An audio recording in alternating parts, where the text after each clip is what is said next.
Continuando as nossas meditações, que tem sido na primeira epístola de João, hoje, como está aqui em nosso boletim, no capítulo 3, versículos de 17 a 21. E a palavra de Deus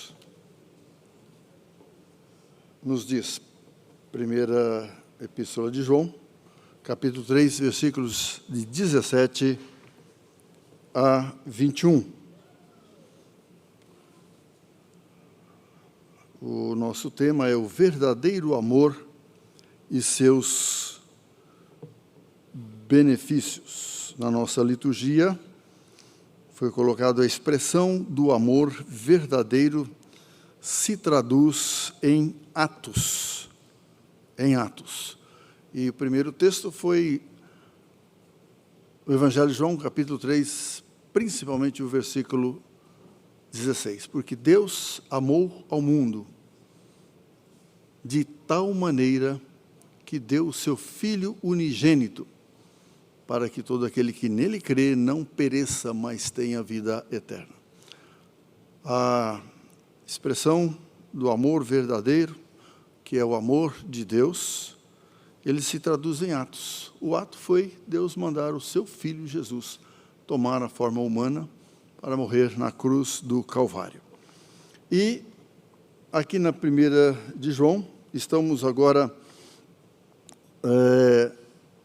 no teste de número 2, que é o teste social proposto, na meditação aqui deste livro.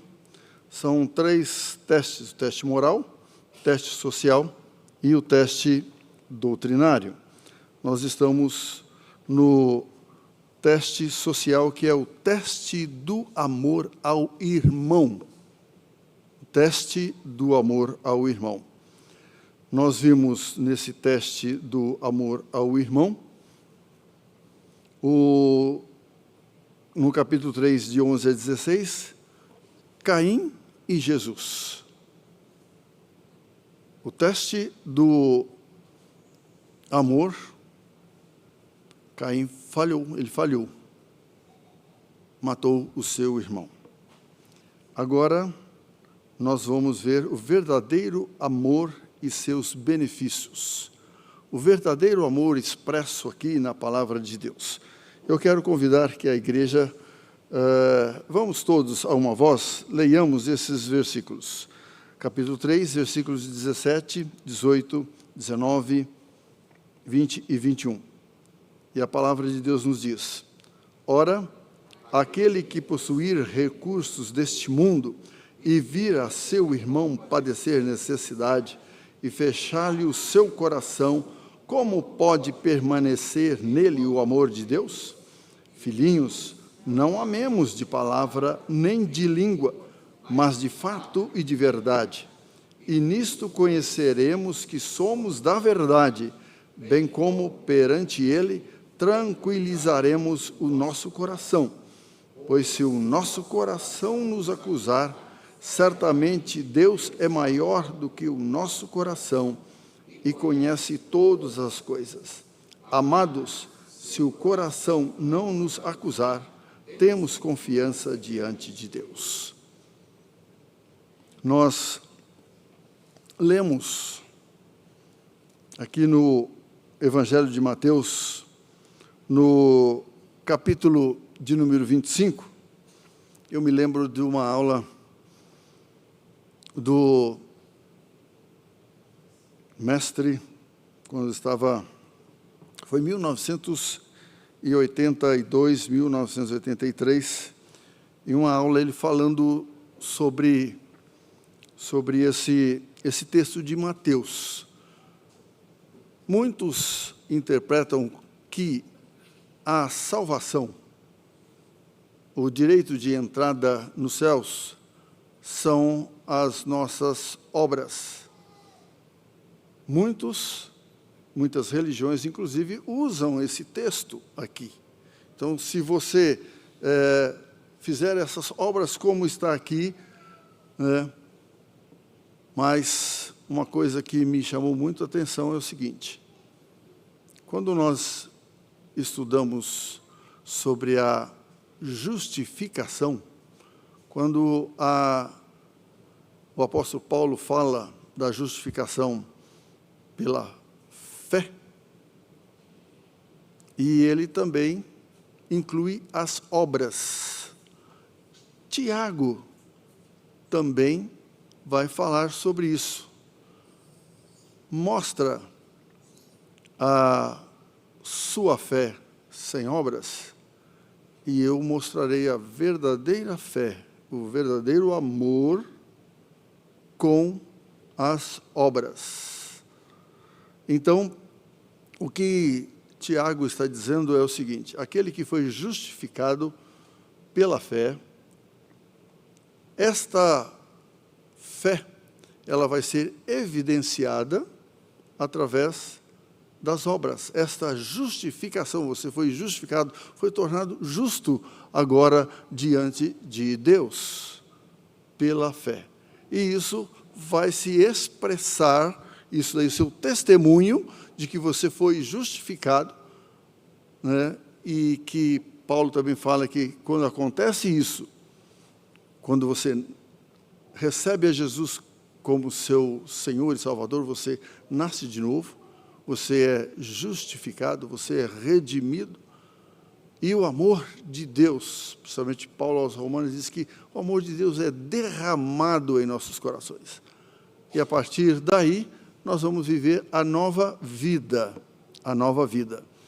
E Paulo fala lá aos Efésios, no capítulo 2, né, que pela graça sois salvos mediante a fé, não de obras para que ninguém se glorie, mas nós somos feituras nele para as boas obras.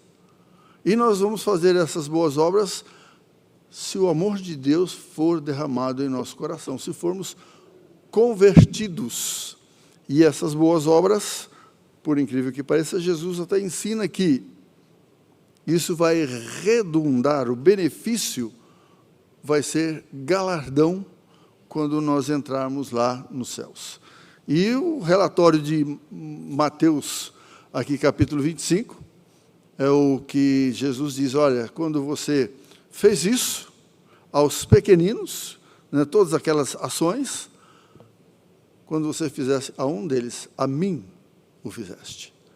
Aí, então, vamos receber aquela, né, vinde, benditos de meu Pai, entra no gozo do seu Senhor. Então, aqui no início, no versículo 17, João diz: ora, aquele que possuir recursos desse mundo e vir a seu irmão padecer necessidade e fechar-lhe o seu coração, como pode permanecer nele o amor de Deus? Olha o teste aí. Aquele que possuir recursos deste mundo e vir o seu irmão padecer necessidade e fechar-lhe o seu coração, como pode permanecer nele o amor de Deus?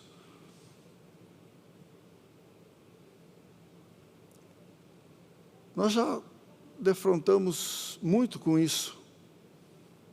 Podemos dizer que praticamente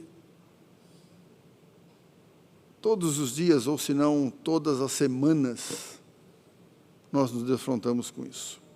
E também, mesmo não sendo nosso irmão na fé, mas as criaturas de Deus, são os homens, as mulheres, e principalmente o Senhor Jesus falou dessa questão de nós mostrarmos amor, principalmente ao pobre, o necessitado.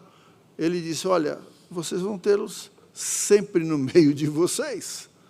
Então, o Senhor Jesus falou: eu vou colocar esses pobres no meio de vocês para testar esse amor que eu dei para vocês na conversão. Isso vai evidenciar essas ações, esses atos, vai evidenciar que você tem o amor, que você é um convertido, é um filho de Deus.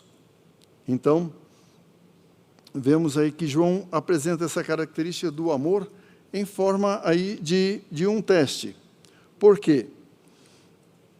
Porque compaixão para com os irmãos em necessidade sempre foi ordenada por Deus ao seu povo desde a instituição da lei.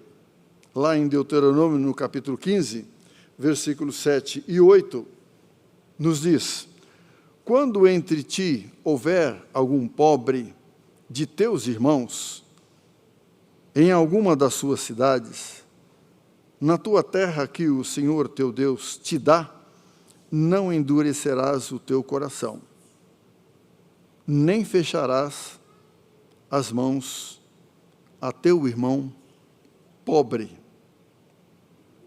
Antes, lhe abrirás de todo a mão e lhe emprestarás o que lhe falta, quanto baste para a sua necessidade. Ah, mas isso aí é lá do Velho Testamento, né? Reverendo Ricardo. Hoje a igreja é do Novo Testamento, né? Mas o Senhor Jesus aplicou isso daqui. Como eu citei, os pobres vocês vão ter no meio de vocês. Exerça este amor que eu coloquei em seu coração. Eu te dou. E a gente pode ver quantos exemplos, né? Até Davi, a questão lá de recolher material para construir o templo. Moisés também, para construir o tabernáculo. Mandou parar. Oh, já temos aqui o suficiente. Deus moveu o coração daquelas pessoas. E a oração que Davi faz: Senhor, nós podemos dar isso aqui, é porque o Senhor nos deu. Porque o Senhor nos deu. Então, se Deus nos dá, nós como filhos de Deus, também nós devemos dar, né? Embora aqui vemos a terra que o Senhor Deus te dá, não endurecerás o teu coração, nem fecharás as mãos a teu pobre. Antes lhes abrirás de toda a mão e lhe emprestarás o que lhe falta. O que lhe falta. Aqui fala emprestar. Mas o Senhor Jesus ele vai um pouquinho mais adiante. Ele diz assim, é melhor você dar do que se você emprestar. Se de repente ele fique numa situação pior ainda, não vai poder te pagar. E aí vai complicar a situação, aí você vai querer cobrar. E é interessante que a igreja de Corinto falhou nisso aí. E levava alguns irmãos até na justiça comum. Paulo fala, espera aí, não é por aí não. Não é assim que Jesus Cristo ensinou. Resolva os seus problemas aí na igreja. E, meus irmãos, dou graças a Deus por estar nesse conselho. Eu não quero menosprezar os outros conselhos que, durante esses quase 43 anos aí de ministério, ou 46, mais 3 quando estava no seminário, que quando eu estava numa igreja no primeiro ano, a situação como seminarista apertou. E eu tinha alguns compromissos. E antes de falar com os presbíteros, eu falei com Deus. Senhor, olha, a situação, o Senhor sabe, o Senhor conhece. E então eu estou falando com o Senhor. E isso foi no final de semana. Quando chega no domingo, depois da escola dominical, que só tinha escola dominical naquela época, né? Então, cada domingo eu ia almoçar na casa de uma família dos crentes ali. Que maravilha, viu? Era banquete todo domingo, que bênção. Falei, puxa vida, Senhor, né? Que bênção o Senhor tem dado, tal. Mas, aí na semana aí eu estou passando os meus apertos. E no primeiro ano eu tinha que levar um pastor por mês para dar os atos pastorais. No conselho, nossas reuniões eram só feitas pelo que chamavam naquela época de vice-presidente. Mas, quando eu terminou a escola dominical, fui convidado para ir na casa de um outro presbítero, né? O tesoureiro falou assim, olha, eu preciso ir depois do almoço falar com você. Tremeu as bases, né? Falei, puxa vida, eu estou numa situação difícil aqui, pelo jeito, eu acho que ele vai falar aqui, chega, terminou aqui o seu período, né? Porque tinha, começo do ano, tinha vindo um pastor designado pelo presbitério, que a igreja se filiou ao Presbitério Unido, cujo presidente era o reverendo Denoel Nicodemo Zeller. Aí ele chegou lá e falou, Dercy, olha, o pastor foi nomeado, chegou aqui, nós tivemos uma reunião do conselho, e ele perguntou quanto é que nós estávamos colaborando com você aí por mês, né, nesse ano que você trabalhou, foi tanto. E então, isso era o começo das aulas, já começo de março. Então, o pastor chegou e disse, olha, vamos rever isso aí. E eles reveram, dobraram o que eu ganhava por mês naquela igreja. E ele disse assim, olha, e o conselho resolveu pagar os 3 meses anteriores para você. Meus irmãos, eu digo que isso é um ato de amor. Para mim foi um teste, né, para eu sempre confiar em Deus. Nesses 43 anos de ministério, pela graça de Deus, eu nunca precisei chegar a um conselho para pedir uma revisão dos meus vencimentos, das minhas côngoras. Muito pelo contrário.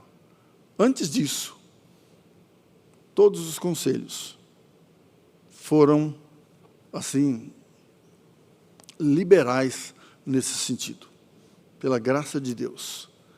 E em reuniões até de presbitério, quando nós tínhamos as reuniões, lá, principalmente nas estatísticas, sempre aqueles que estavam lá olhavam quanto é que os pastores estavam, né, tendo seus vencimentos. E eu me lembro que, nos 4 primeiros anos do meu ministério, o pastor que ganhava melhor no presbitério era eu. Pastor novo no ministério. Tanto que Deus nos deu tantas e tantas bênçãos, que nós pudemos, com isso, fazer um ministério pela graça de Deus. Então, lá em Isaías 58, versículos de 7 a 10, diz, porventura, não é também que repartas o teu pão com o faminto, e recolhas em casa os pobres desabrigados, e se vires o nu, e o cubras, e não te escondas do teu semelhante? Então romperá a tua luz como a alva, e a tua cura brotará sem detença. A tua justiça irá adiante de ti, e a glória do Senhor será a tua retaguarda. Então clamarás, e o Senhor te responderá. Gritarás por socorro, e Ele dirá, eis-me aqui. Se tirares do meio de ti o jugo o dedo que ameaça o falar injurioso. Se abrires a tua alma ao faminto e fartares a alma aflita, então a tua luz nascerá nas trevas e a tua escuridão será como o meio-dia. Deus falou, e quando nós obedecemos aquilo que Ele falou, e principalmente da sua lei, se nós cumprirmos, Ele vai derramar as suas bênçãos. João traz o caso de, aqui no texto, se um irmão professo que tem o suficiente para viver bem, mas que não se compadece de um irmão em necessidade. Então, ele está chamando a atenção para esse irmão professo. Ele tem o suficiente para viver, mas ele não se compadece de um irmão em necessidade. Então, ele fala, olha, isso aí é um teste para você. Será que você tem o amor de Deus? Será que você é uma pessoa convertida? Né? Para tal cristão realmente amar a Deus, ou ter conhecido o amor de Deus por ele, então o coração dele vai ser compungido e ele então vai suprir aí a necessidade desse irmão. Eu não me lembro qual é o texto, mas quando eu estava estudando o Sermão do Monte, um comentarista fez uma referência a Jó, que diz lá, olha, quando alguém tiver necessidade de bater a minha porta, é porque ele vê que eu tenho mais condições do que ele para ajudá-lo na sua necessidade. Eu tentei procurar esse texto, mas eu não consegui. Talvez eu tenha que rever esse estudo lá do Sermão do Monte para ver esse texto. Então, é interessante que na igreja primitiva, ali quando iniciou naquela época, que era comum em tempo de guerra, em tempo de estiagem prolongada, que passassem necessidades extremas. Nós vemos aqui em Atos capítulo 11, versículos de 28 a 30, que diz, e se apresentando um deles, chamado Ágabo, dava a entender pelo Espírito que estava para vir grande fome por todo o mundo, a qual sobreveio aos dias de Cláudio. Os discípulos, cada um conforme as suas posses, resolveram enviar socorro aos irmãos que moravam na Judéia. O que eles, com efeito, fizeram, enviando-os aos presbíteros por intermédio de Barnabé e Saulo. Passamos agora por um período difícil aqui da pandemia. E, meus irmãos, não sei quantos perceberam, mas que aquela sala ali, onde está a sala dos livros, né, da biblioteca, sempre teve cestas para serem distribuídas. Eu não me lembro quantas famílias foram assistidas. Eu só sei que esta semana, pela terceira vez, atendendo a uma família ali no condomínio, que o pai e a mãe, que moram no andar de cima, ali do nosso bloco, eles estavam desempregados, em situação difícil, e a filha e o genro, também com 2 filhas, não tinham condições também, estavam desempregados, tinham condições de pagar aluguel, foram morar com eles lá no apartamento, um apartamento pequeno. E então nós ficamos sabendo dessa situação difícil. E na quinta-feira eu falei com o reverendo Giovanni se poderia levar pela terceira vez a cesta. Então, até o diácono Pedro nos ajudou e nós fomos levar no dia seguinte. Quando eu bati a porta, lá do casal, quem atendeu foi a dona Silvia. Ela, quando abriu a porta, me olhou, ela até com a voz trêmula, os olhos lacrimejando, disse: olha, pastor, eu tinha orado ontem, pedindo que Deus tocasse o seu coração, tivesse misericórdia e trouxesse mais uma cesta. Eu falei, então é resposta de oração. Deus usando para trazer aqui. E quando foi escolher a cesta, tem cestas para famílias médias e maiores. Então, o nosso irmão Diácono Pedro falou assim, quantas pessoas tem? Eu falei, olha, tem 6, né? São praticamente 2 famílias lá. Aí ele falou, então leva a grande. Leva a grande. Meus irmãos, a gente vê quantas e quantas pessoas precisam. E às vezes até do nosso lado, que nós às vezes até fechamos os nossos olhos para isso. Hoje também tivemos uma experiência nesse sentido. Então havia ali também pessoas, até da nobreza, oficiais do governo, mulheres de alta posição e comerciantes, como nós vemos Lucas registrar lá em 19:2, né? Um homem chamado Zaqueu, maioral dos publicanos e rico, né, que Jesus até disse, hoje entrou salvação nesta casa. Ele falou assim, olha, e converteu o bolso também, né? Eu vou botar a mão aqui, eu vou restituir aqui de quem eu usurpei. Atos capítulo 13, versículo 7 diz, o qual estava com o procônsul Sérgio Paulo, que era homem inteligente, este tendo chamado Barnabé e Saulo, diligenciava para ouvir a palavra de Deus. Mas opunha-lhes Elimas, mágico, porque assim se interpreta o seu nome, procurando afastar da fé o procônsul.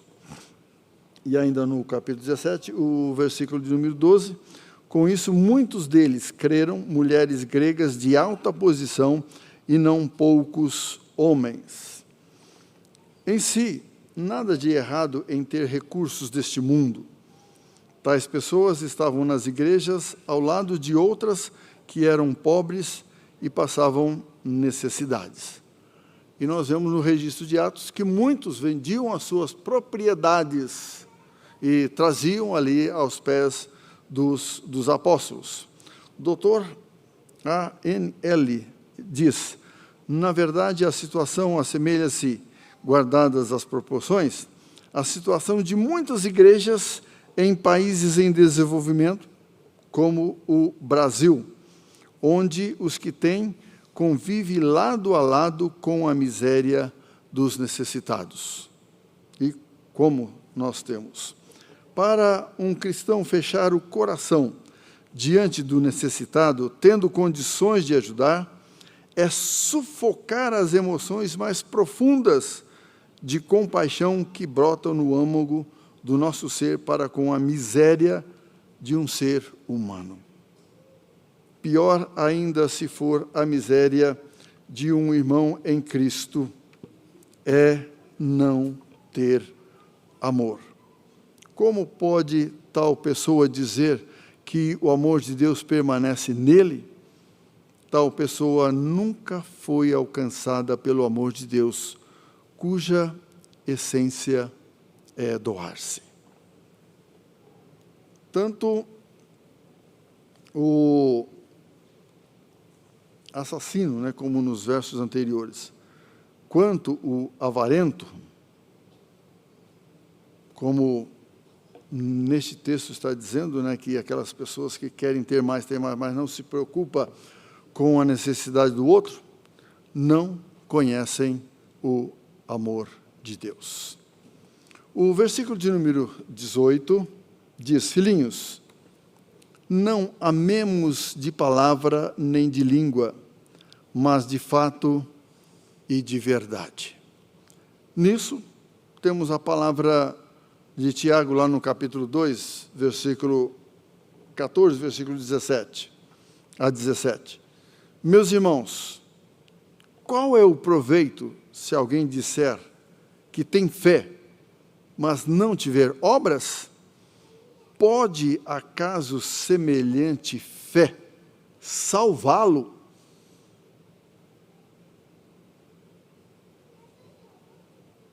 Então, conclui-se que, ali que Paulo falou aos Efésios, né, nós somos feituras em Cristo, novas criaturas em Cristo, para as boas obras. Então, elas evidenciam que somos salvos em Cristo Jesus.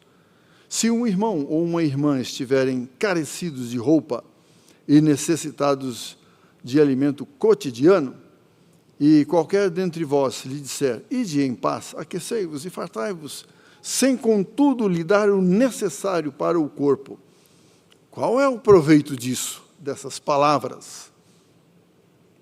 Palavras, né?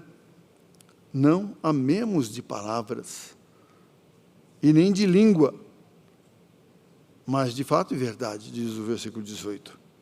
Então, nós vemos aqui, assim também, a fé, se não tiver obras, por si só, está morta. Fé morta. E, meus irmãos, pelo que Jesus Cristo falou, cada vez que nós aproximamos mais ao fim deste século, mais próximo à volta de Cristo, ele disse, a fé vai esfriar. Não só a fé, mas o amor. Mas o amor. Agora, isso é normal no mundo para as pessoas que não conhecem a Jesus Cristo como Senhor e Salvador. Agora, para nós que conhecemos a Jesus, Ele tem dado para nós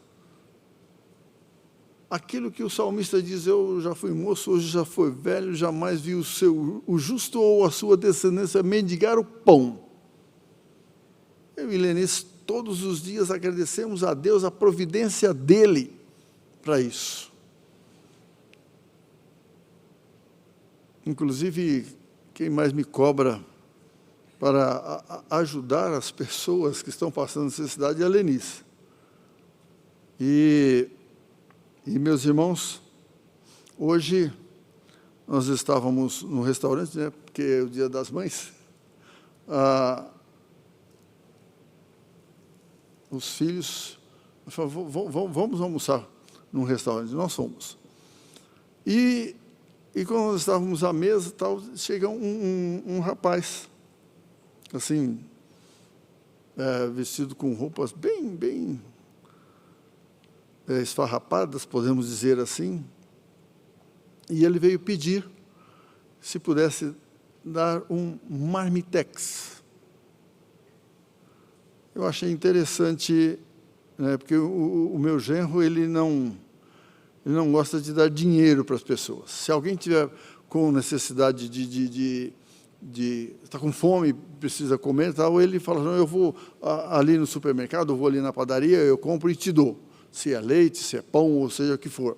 Como isso já aconteceu muitas vezes, eu entrando no supermercado, alguma pessoa fala, se sobrar aí, né, algum trocado, você pode me dar? Falo, o que você está querendo? Fala, eu quero comprar pão tal, ou comida tal. Então, eu vou lá, pego 1 quilo de arroz, litro de leite, ou qualquer coisa assim, para dar. Muitos estão pedindo assim. Então, já sai lá, quando eu pego, já ponho lá na sacola para dar para essa pessoa que, quando eu estou saindo, ele já está lá esperando, né, para dar. Então, ele contou isso para mim. Aí, ele disse assim para a pessoa, vai lá e fala com a pessoa lá que está servindo, fazer um marmitex para você. Mas aí a pessoa disse assim, olha, vai lá e faça você. Aí ele foi lá e pegou aquele maior, grande, né, e colocou, né, e encheu aquele marmitex lá que não dava nem para colocar, para fechar. Aí, né, aí foi lá e Geralmente o marmitex tem um preço fixo, né? E geralmente é mais barato. Mas só que hoje não. Hoje era por peso lá. E é interessante que quando pesou tal, e aí colocou o preço lá na comanda, aí quando viu a comanda, o valor do marmitex foi maior do que ele pagou para a família. Né? Aí, ele falou, aí até a Lenice ficou assim, um pouco preocupada, olha, será que não houve algum engano? Eu falei, acho que não, pelo que eu vi também do marmitex lá. Falei, mas eu faço questão de pagar isso aí. Eu prefiro fazer isso aí do que ir lá reclamar. Eu achei interessante essa atitude do meu genro, né? Ele fazer isso. Tem um coraçãozinho bom, viu? Eu gosto daquele meu genro, viu? E ele também, às vezes, quando a gente quer fazer precisa de fazer alguma viagem, tal, às vezes não tem condições de ir rápido, ele dá passagem de avião para a gente ir de avião, né, que vai mais rápido. Já fomos a alguns estados aqui desse nosso Brasil, dele para a gente, né? Então, o que a palavra de Deus está dizendo aqui é uma implicação prática desse teste. Vem em forma de exortação. Quem experimentou o amor de Deus em sua vida se compadece do necessitado e manifesta essa compaixão mediante fatos concretos de ajuda. Fatos concretos, não só de palavra, né? Não só usar palavras para encorajar e confortar os irmãos, mas elas devem ser acompanhadas de ações concretas de compaixão. Então, esta é a advertência que nós vemos aí no livro de Tiago. No versículo 19, na primeira parte desse versículo, aliás, nesse versículo nós temos aí 19 e 20, dois benefícios, né? Então, João diz, no 3,19, e nisto conheceremos que somos da verdade. A prática dessas obras de amor, que a palavra de Deus fala, porque nós temos esse amor do Senhor, e Ele tem sido um Deus providente para nós, nos nossos dia a dia, tem nos dado muito mais, como Ele diz na sua palavra, do que nós necessitamos. Ele diz isso, até em questão das nossas orações, quando nós pedimos. Muito mais do que até nós pedimos, porque às vezes nós não sabemos orar, né, pedindo aí. Então, depois da exortação, João menciona dois benefícios da prática de amor. Então, o primeiro benefício é a certeza da salvação ou a certeza de que somos da verdade. Como se diz a palavra que somos da verdade, porque Jesus diz, eu sou o caminho e a verdade. Quer dizer, que nós somos de Cristo. Nós somos filhos de Deus em Cristo Jesus, né? Somos da verdade. Verdade é o oposto do erro e da mentira. Então,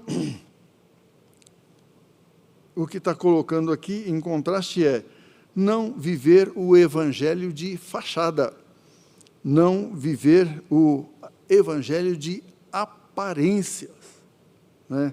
Se nós vivermos realmente isso que a palavra de Deus está nos dizendo aqui, não só de palavras, mas sim de fato e de verdade, então nós vamos ter esse benefício da certeza da salvação, da certeza que nós somos de Cristo.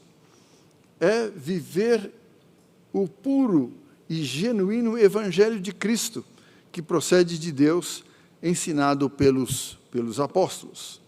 Ser da verdade é ter crido e abraçado essa mensagem e ter sido recebido por Deus.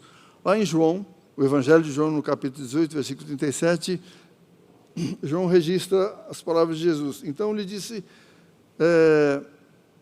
Pilatos, logo tu és rei? Respondeu Jesus, tu dizes que sou rei. Eu para isso nasci e para isso vim ao mundo, a fim de dar testemunho da verdade. Todo aquele que é da verdade, ouve a minha voz. Ouve a minha voz. Então, se você é de Cristo, você ouve a voz dele. E ele mesmo diz, as minhas ovelhas ouvem a minha voz. Nos asseguramos dessa bênção pela prática da misericórdia para com os irmãos necessitados. Conhecemos que somos da verdade. É interessante, meus irmãos, essa expressão do reverendo Augusto Nicodemos. Asseguramos desta bênção pela prática da misericórdia para com os irmãos necessitados. Lamentações de Jeremias diz que, eu quero trazer à memória aquilo que me pode dar esperança. Que as misericórdias do Senhor são a causa de não sermos consumidos. Elas são infinitas e se renovam a cada manhã. Se o Senhor faz isso a cada manhã, quando nós acordamos, é porque as misericórdias já foram renovadas em nossas vidas. Por isso que estamos vivos, acordamos. Se Ele faz isso infinitamente, Ele é infinito, elas não têm fim. Se todos os dias Ele faz isso, como nós somos da verdade, se nós somos filhos de Deus, por que nós não vamos compartilhar isso também, tendo misericórdia de quem necessita, de quem precisa? Então, a causa é conhecida pelo seu efeito. Assim, João os fortalece na segurança da salvação. Quem é salvo, tem a Jesus Cristo como Senhor e Salvador, tem o amor de Deus, faz isso, essas boas obras. Ama não só de palavra, mas sim de fato e de verdade. E a segunda parte do versículo 19 do capítulo 3 diz, bem como perante Ele tranquilizaremos o nosso coração. Que benefício maravilhoso, né? O segundo benefício aí, na prática do amor, a tranquilidade diante de Deus. Eu creio que aí está, quando chega no final do dia, que depois nós vivenciamos aí a prática do amor, a gente pode deitar, colocar a nossa cabeça no travesseiro, fazer aquela oração, às vezes um pouco longa. Geralmente eu peço para a Lenise orar, porque ela faz umas orações mais diretas. Eu, às vezes, vou colocando coisas, e quando eu termino amém, ela vai dizer amém no outro dia, quando ela acorda. Porque, às vezes, ela dorme. Assim, quando, às vezes, algumas mensagens, né, quando eu estou pregando, eu vejo que algumas pessoas estão cochilando, né, estão dormindo. Eu me lembro da Bill Clark, numa conferência, ele contando uma experiência que... Eu já contei isso aqui para os irmãos, né? Que um pastor estava pregando e, de repente, ele percebeu que tinha lá um membro da igreja, um irmão lá, que estava dormindo, né? Aí, então, ele disse para o irmão que estava ao lado, por favor, acorde o irmão que está dormindo aí ao seu lado, né? Aí o irmão disse assim, eu não. Acorde você. Foi você que fez ele dormir. Então, estou contando isso aí para descontrair um pouquinho, para não dormir, né? Então, aqui João está falando de evidência. O amor é o fruto da árvore da vida. Pelo fruto, conhecemos a árvore. Mateus 12, 33. Ou fazei a árvore boa e o seu fruto bom, ou a árvore má, o seu fruto mau, porque pelo fruto se conhece a árvore. Então, boas obras vai mostrar se realmente nós somos aí da verdade. O versículo 20 diz, pois se o nosso coração nos acusar. Coração aqui se refere à consciência iluminada pelo Espírito Santo. A consciência é uma réplica do tribunal de Deus, porque quem está atuando ali na consciência é o Espírito Santo de Deus, diante da qual iremos comparecer e responder por nossos atos. A consciência pode condenar os mais duros pecadores, como aqueles que trouxeram a mulher adúltera diante de Jesus. Lá em João 8, a partir do versículo 7. Como insistissem na pergunta, Jesus se levantou e lhes disse: aquele que dentre vós estiver sem pecado, seja o primeiro que lhe atire pedra.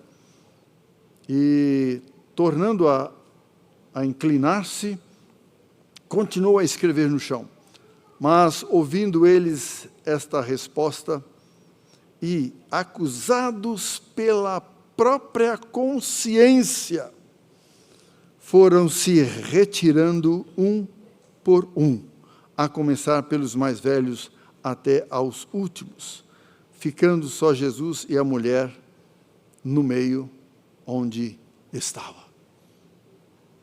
A consciência, eles foram acusados pela própria consciência. Quem não tiver pecado, atire a primeira pedra, atire pedra, né, ali. Mesmo os pagãos também têm uma consciência que lhes acusa do certo e do errado, como está lá em Romanos 2, versículos 14 e 15. Quando, pois, os gentios que não têm lei procedem por natureza de conformidade com a lei, não tendo lei, servem eles de lei para si mesmos. Esses mostram a norma da lei gravada no seu coração, testemunhando-lhes também a consciência e os seus pensamentos, mutuamente acusando-se ou defendendo-se. Então é um teste, a prática aí das boas obras, a expressão do amor em atos. Capítulo 3, aí, versículo 20. Certamente Deus é maior do que o nosso coração e conhece todas as coisas. Não devemos esquecer que nós não podemos fugir da presença de Deus. Ele está presente em todo lugar, em todo momento. E é tão atuante, inclusive, na vida de cada um de nós. Paulo, ali em Atos 17, diz: pois o Senhor... tem muitos que, às vezes, pensam que Deus está precisando de alguma coisa, falando: Deus não precisa de nada, não. Mas Ele dá a todos a vida e a respiração, pois nele existimos e nos movemos. Então, como cantamos, né? Não posso dar nenhum passo sem teu amparo, Senhor. Deus está presente, amparando. E lá Isaías fala assim: olha, desde o ventre materno eu carrego vocês nos meus braços, desde o nascimento. Olha, eu já tenho feito isso. E até a velhice eu vou fazer, até as cãs eu vos levarei e vos salvarei. A presença do Senhor, desde o ventre materno. O Salmo 139, então, né, maravilhoso a descrição ali, Deus tecendo a vida no ventre ali da mãe. O Noah, né, Dani e Lois? Deus está trabalhando aí, formando a vida, presente, atuando. Que maravilha! Então, essa consciência que nós temos. Na segunda parte do versículo 20, diz: certamente Deus é maior do que nosso coração e conhece todas as coisas. Se o tribunal da consciência já nos condena por falta de amor, não devemos esperar resultado diferente do tribunal de Deus. Mateus 25. Agora, quem é crente, tem a nova vida, tem o amor de Deus, ele não ama de palavras, ele ama de fato de verdade. E eu posso testemunhar disso, principalmente aqui na nossa igreja, partindo dos presbíteros. Eu digo presbíteros, pastores e presbíteros, né? Como o coração deles tem trabalhado nisso, principalmente de pessoas que passam, às vezes, por problemas, por necessidades. E eu estou dizendo isso porque a única reunião, podemos dizer assim, privativa da nossa igreja é a reunião do conselho, que os irmãos não podem não podem participar, a não ser quando vai tratar de algum assunto referente à pessoa. Então, naquele momento, ali, a pessoa é convidada. Mas, não. Então, eu estou dizendo isso porque o conselho tem trabalhado com as necessidades de muitos irmãos, com amor, não só de palavras, não só de palavras. O juízo Deus contra nós é ainda maior e mais severo, pois enquanto conhecemos somente em parte, o Senhor conhece plenamente todas as coisas e perceberá mais claramente do que a nossa consciência percebe. Todo o nosso ódio, a nossa indiferença, a nossa falta de misericórdia para com os irmãos em Cristo. Na conclusão, temos um apelo. Ouçamos, pois, o veredito da consciência, enquanto ainda podemos nos arrepender e mudar. O último versículo, 21, diz: Amados, se o coração não nos acusar, temos confiança diante de Deus. Devemos viver diante de Deus assim, né? Em que tenhamos esses benefícios do Senhor e não a nossa consciência nos acusando. O segundo resultado possível do processo de tranquilização do nosso coração é absolvição pela consciência. Então, se nós queremos ter essa absolvição da nossa própria consciência, pratique o amor. Devemos praticar o amor. Então, essa consciência lhes dá a confiança de Deus, Efésios 3:12, pelo qual temos ousadia e acesso com confiança mediante a fé nele. João tem em mente o acesso a Deus pela oração. Pela oração. Então, se você vive isso que a palavra de Deus nos ensina, não só o amor de palavras, mas sim de fato e de verdade, a nossa consciência, então, na prática do amor, nesses atos aí, a nossa consciência fica tranquila e também confiante para nos achegarmos diante de Deus e para nós pedirmos segundo a sua vontade, e é certo que vamos ser assistidos em resposta positiva pelo Senhor. Esse benefício, a mais do amor verdadeiro, será estudado na próxima sessão, aí no capítulo 3, versículos 22, 23 e 24, se assim o Senhor nos permitir. Que Deus